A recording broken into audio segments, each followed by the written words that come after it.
Kayo po ba mga bossing ko ay isa sa mga nag-iisip kung ano kaya mga magandang manegosyo na ako ay dito yayaman?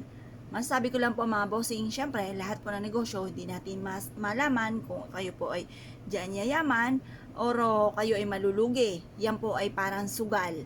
Ngayon po mga bossing, pero once na meron ka mga ganitong mga pamamaraan, masigit ka na makaka-attract ng swerte. Bukod sa sipag at tiyaga at pananalig sa mahal na Panginoon, kung ikaw po ay laging wala na lang pong pera, mainam na meron kang ganito, upang sa ganon, instead na lagi kang walang pera, marireverse ang maaaring maganap. Maaaring instead na walang pera ay puro maraming pera naman ang dumating mga bossing.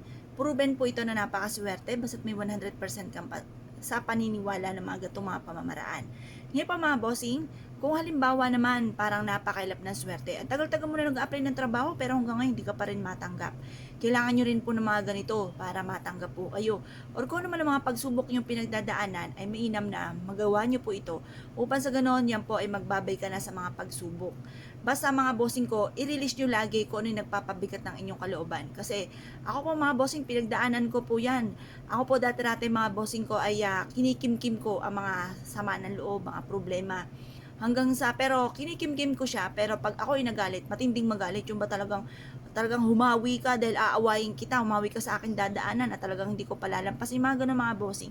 Ngayon pa mga bossing, binago ko ang mga ganong sitwasyon. At tapos, gumawa ko ng ganitong mga pamamaraan at lagi kong sinasabi, binubukas ko sa aking bibig na magiging matagumpay ako at hindi laging ganito ang takbo na aking pamumuhay. Ngayon pa mga bossing, ay di ang dami mga pagsubok na pinagdaanan ko sa pamamagitan ng ganito mga bossing at pagiging positibo, yung nasa isipan ko magiging okay ang lahat. Naging okay naman po ang lahat mga bossing. Ngayon po mga bossing, binago ko yung aking mga pananaw, yung aking mga iniisip mga bossing. At ito naman ay isa sa mga subok na napakaswerte mga bossing ko na ang laki talaga ng pinagbago. Ngayon pa mga bossing, gawin nyo po ito kahit anong araw na gusto nyo.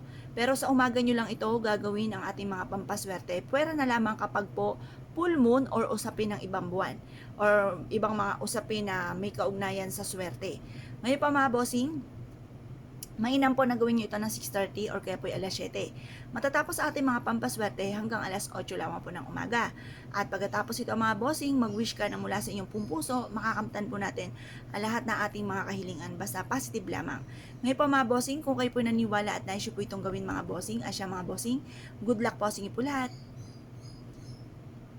Ngayon po mga bossing, bago ko po makalimutan, mas mainam po mga bossing ko, kapag ginawa nyo po ito, ayan, pininish na po natin kaagad mga bossing. Mas mainam po na ilagay po natin ito sa ating pong pitaka.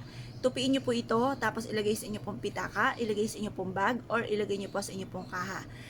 Pwede rin naman ito sa taguan ng inyong pong pera. Pero yung taguan ng inyong pera, ilalagay nyo sa mataas na lugar upang sa ganoon kayo po higit na makatrak na swerte lalo na sa pera. Pwede rin naman po mga bossing ko na ilagay nyo ito sa mga wishes na garapon kung meron kayong ganoon para mas mabilis nyo makamtan ang mga pangarap. Ngayon pa mga bossing, kung kayo po naniniwala at nais po itong gawin, subukan nyo na po ito. Kapag natunaw yung asin, itapon nyo na pati yung oregano. Pero kung hindi naman natunaw ang asin, buo-buo pa po siya. Okay po yan, huwag nyo na itapon, huwag nyo muna pakilamanan. Ito po ay makakatulong upang sa ganon, mas higit kayo maka-attract ng swerte. Kaya kung kayo po gagawa ng ganito mga pamamaraan, good luck po sa inyo po lahat.